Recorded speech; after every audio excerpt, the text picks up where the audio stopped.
जय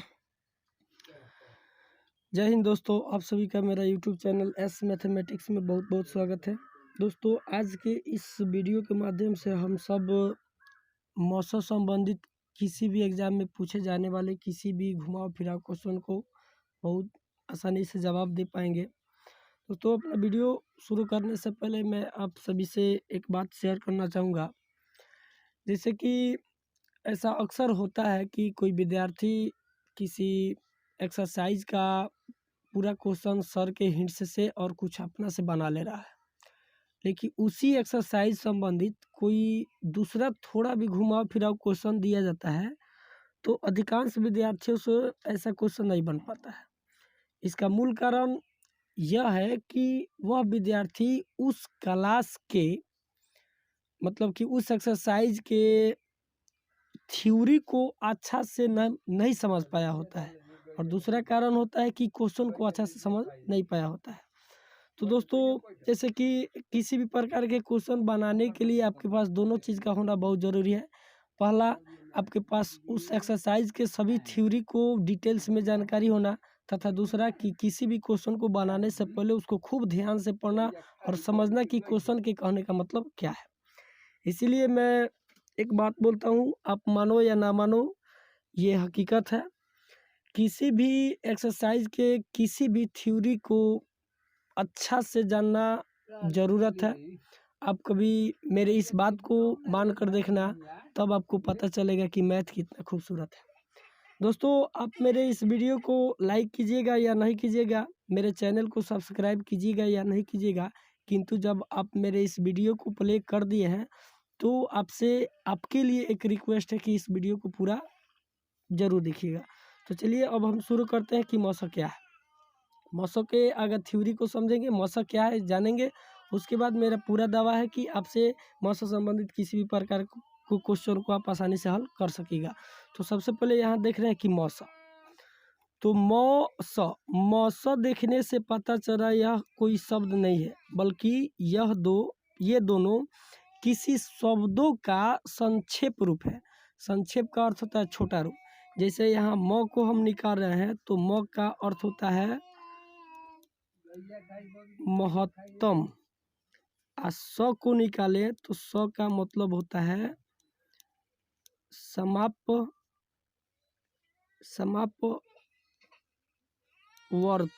ठीक है दोस्तों, तो म का मतलब क्या होता है महत्तम, स का मतलब क्या होता है समापवर्तक। तो दोस्तों, महत्तम का मतलब क्या आपको पता है? चलिए, पता है तो बहुत अच्छा, नहीं पता है तो मैं बता दे रहा हूँ। महत्तम का अर्थ होता है सबसे बड़ा या बड़ी। ठीक है, उसके बाद समापवर्तक का अर्थ क्या होता है? तो समान अपवर्तक। ठीक है, तो महत्तम का मतलब सबसे बड़ा या बड़ी, और समापवर्तक का अर्थ हुआ समान अपवर्तक। तो सबसे बड़ा का मतलब हम सबको पता है, समान का भी मतलब पता है। समान का मतलब क्या होता है? तो एक जैसा। लेकिन अपवर्तक पर थोड़ा डाउट है। अपवर्तक पर क्या है? थोड़ा डाउट है। तो अपवर्तक का मतलब हम, चूंकि ये जो अपवर्तक दिखाई दे रहा है, इसी अपवर्तक शब्द पर आपका सभी मतलब कि HCF संबंधित क्वेश्चन निर्भर करता है। तो इसलिए हम लोग अपवर्तक क्या है इसको खूब अच्छा से समझेंगे। तो चलते हैं अपवर्तक का मतलब क्या होता है इसको जाने।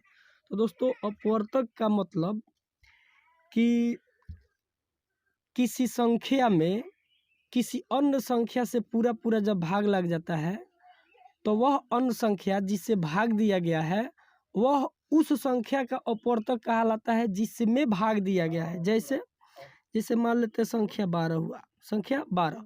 तो संख्या 12 में किन किन संख्याओं से भाग लग जाएगा? तो 1 से पूरा पूरा भाग लग जाता है, 1 से, 2 से, 3 से, 4 से, 6 से, तथा किससे भाग लग जाए? तो 12 से। तो ये जितने सारे संख्याएं आप देख रहे हैं, ये सभी संख्याएं संख्या 12 का अपवर्तक कहलाएगा। ठीक है, तो जैसे इसीलिए हमने आपसे बोला था किसी संख्या में जब किसी अन्य संख्या से, जैसे किसी संख्या में जब किसी अन्य संख्या से पूरा पूरा भाग लग जाता है, तो वह अन्य संख्या, यानी इस संख्या के बारे में बात करें, वह अन्य संख्या उस संख्या का अपवर्तक कहलाता है, उस संख्या का अपवर्तक कहलाता है जिस संख्या में भाग दिया गया है। तो संख्या 12 का यह सभी कोई अपवर्तक हुआ। तो मुझे विश्वास है कि आप अपवर्तक समझ गए होंगे। चलिए थोड़ा एक अदर मतलब कि संख्या का अपवर्तक हम लोग लिख लीजिए, जैसे 18। अब बताइए कि 18 का अपवर्तक क्या होगा। तो अपवर्तक हम लोग ये ना समझे हैं कि जिससे पूरा पूरा भाग लग जाए। तो 18 में किससे किससे भाग लग जाएगा, तो 1 से, 2 से, 3 से, उसके बाद आपका 6 से, उसके बाद 9 से, और लास्ट किससे भाग लग जाएगा, तो 18 से। तो ये सभी संख्या किसका अपवर्तक का लेंगे, तो संख्या 18 का। तो इस प्रकार हम लोगों ने अपवर्तक क्या समझा। अब दोस्तों आपको पता होना चाहिए अपवर्तक और अपवर्त में अंतर होता है। ठीक है, अपवर्तक और अपवर्त में अंतर होता है। हमने अभी अपवर्त के बारे में बोला, हालांकि सॉरी अपवर्तक के बारे में बोला। हमने अपवर्त्य के बारे में अपने एलसीएम क्लास में आपको बहुत अच्छा से बता दिया है। तो मुझे विश्वास है कि आपको अपवर्तक समझ में आ गया होगा। अब हम चलते हैं, अब इसी समझ अपवर्तक, हाँ तो एक चीज़ ध्यान देंगे, यहाँ हमको मौसक का मतलब सबसे बड़ा समान अपवर्तक। तो अपवर्तक का मतलब क्या आपने समझ गया। अब इन्हीं सीख से हम लोग क्या करेंगे, मौसक को बहुत अच्छा से परिभाषित कर सकेंगे। तो चलिए अब हम लोग मौसक को परिभाषित करने चले।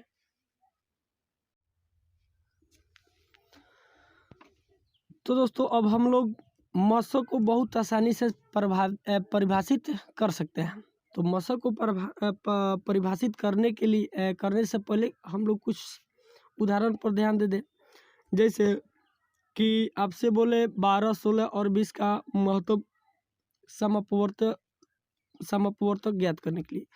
तो दोस्तों हमने क्या करेंगे, 12 का, 16 का और 18 का लेंगे और इन तीनों का अपवर्तक ज्ञात करेंगे। अपवर्तक क्या हमने तो समझ लिया है। तो अपवर्तक 12 का अपवर्तक क्या होगा, 1 होगा, 2 होगा, 3 होगा, 4 होगा, 6 होगा और आपका क्या होगा, 12 होगा। इसी तरह 16 का क्या हो जाएगा, 1 होगा, 2 होगा, 4 होगा, 8 होगा और क्या होगा, 16 होगा। 18 का अपवर्तक की बात करते हैं, 1 होगा, 2 होगा, 3 होगा, 6 होगा, 9 होगा और क्या होगा, 18 होगा।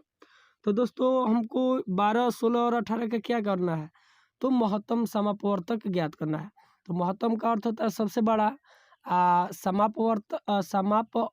समापवर्तक का अर्थ होता है समान अपवर्तक।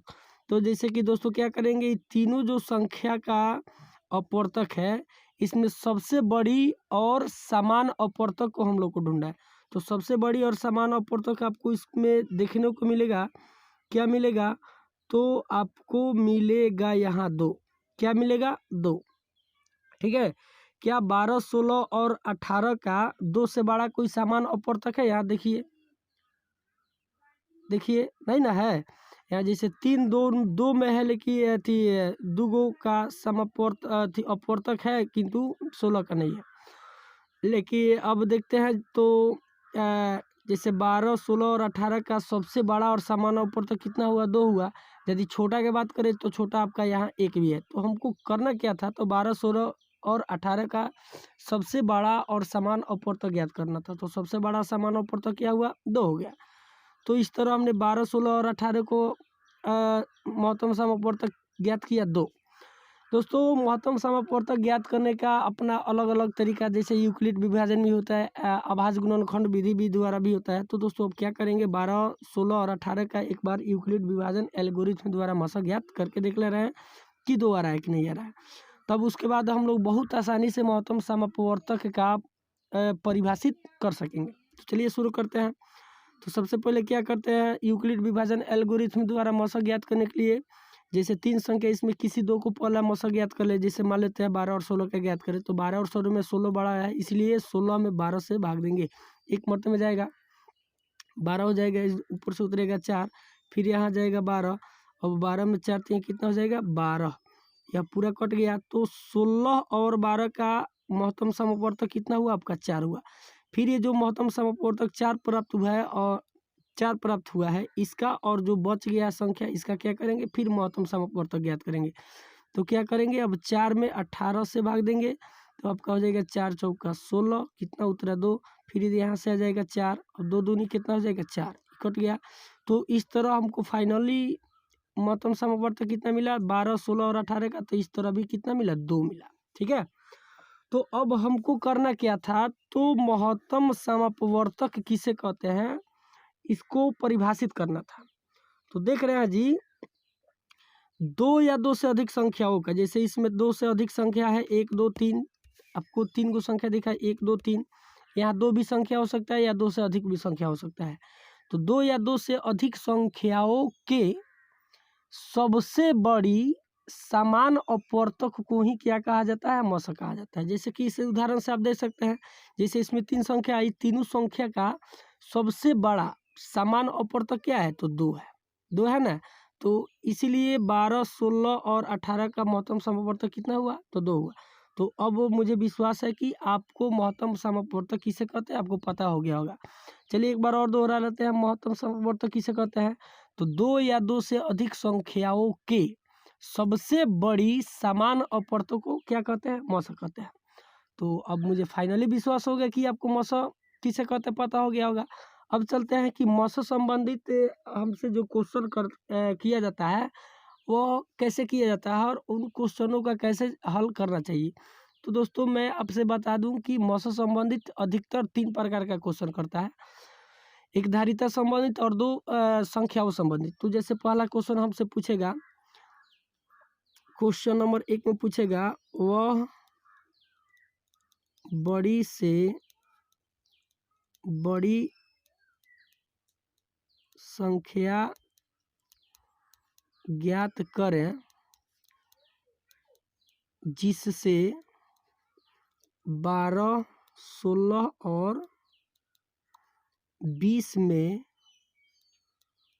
पूरा भाग लग जाए। तो दोस्तों हम लोग क्वेश्चन को देखें, क्वेश्चन में बोल रहा है वह बड़ी से बड़ी संख्या ज्ञात करें जिससे 12 16 और 20 में पूरा भाग लग जाए। यानी सबसे बड़ा संख्या ज्ञात करना है ना, जिससे तीनों संख्या में 12 16 और 20 में तीनों में पूरा भाग लग जाए।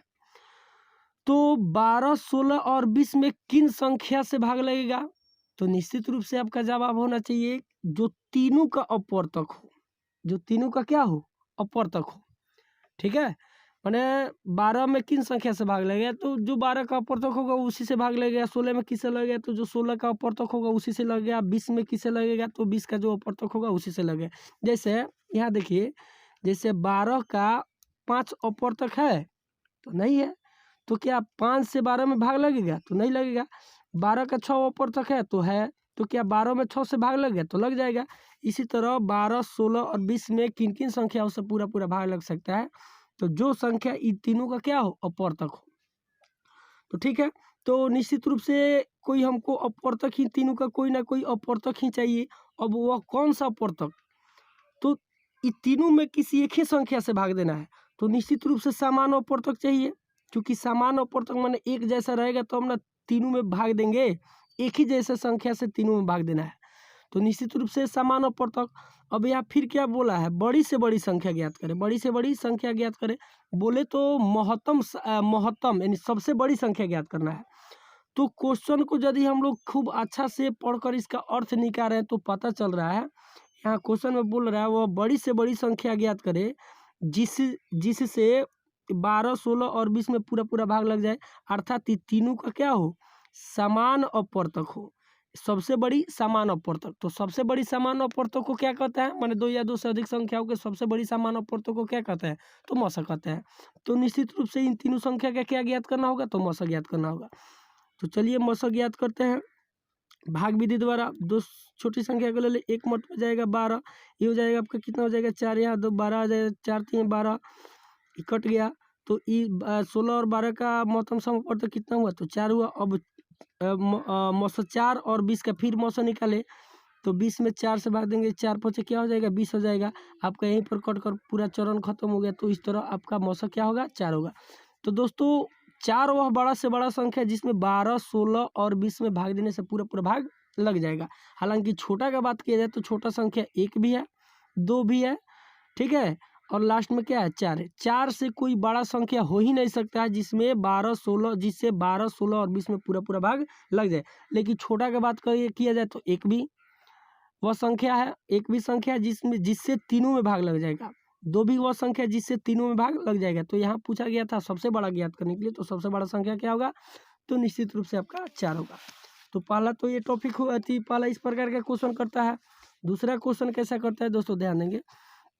तो दूसरा क्वेश्चन करता है जैसे कि आपको बोलेगा कि राम के पास 3 तेल का टंकी है। राम के पास 3 तेल का टंकी है, ठीक है।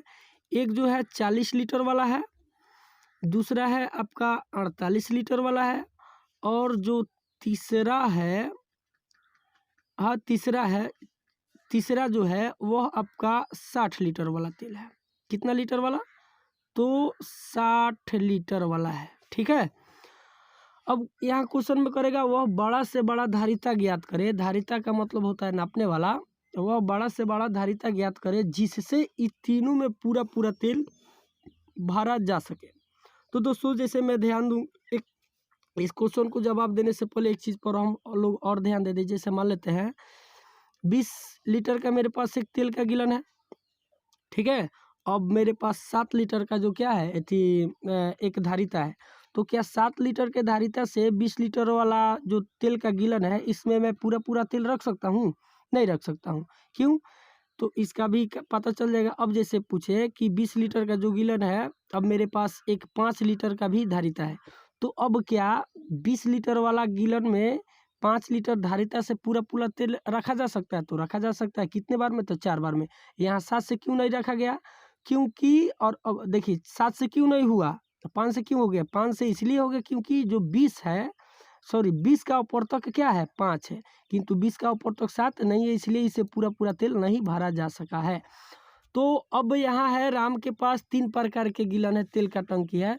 एक में 40 लीटर तेल आता है, दूसरे में 48 लीटर और तीसरे में 60 लीटर। अब हमको वो सबसे बड़ा धारिता ज्ञात करना है जिससे इन तीनों में पूरा पूरा तेल भरा जा सके, ठीक है। तो ध्यान देंगे, इन तीनों में पूरा पूरा तेल भरा जा सके, निश्चित रूप से इन तीनों का कोई अपवर्तक होना चाहिए। इन तीनों का क्या होना चाहिए? अपवर्तक। अब किस प्रकार का अपवर्तक, तो चूंकि आपको एक ही धारिता को सेलेक्ट करना है, तो निश्चित रूप से आपका जवाब आएगा समान अपवर्तक। अब समान अपवर्तक में कैसा, तो सबसे बड़ा, यहाँ क्वेश्चन में किया सबसे बड़ी धारिता ज्ञात करें जिससे इस तीनों में पूरा पूरा तेल भरा जा सके। तो आप यहाँ क्या कीजिएगा, यहाँ क्वेश्चन का अर्थ यही हो रहा है, क्वेश्चन चिल्ला चिल्ला कर बोल रहा है कि सबसे बड़ी समान अपवर्तक ज्ञात करें और वही धारिता होगा। तो क्या करेंगे, तीनों का महत्तम सम अपवर्तक ज्ञात कर लेंगे, आपका काम हो जाएगा। और दोस्तों तीसरा क्वेश्चन करता है, जैसे इसको अच्छा से हमको समझना होगा, वह बड़ी से, अधिकतर यही क्वेश्चन करता है हमसे, बड़ी से बड़ी संख्या ज्ञात करें जिससे 38, उसके बाद 99 और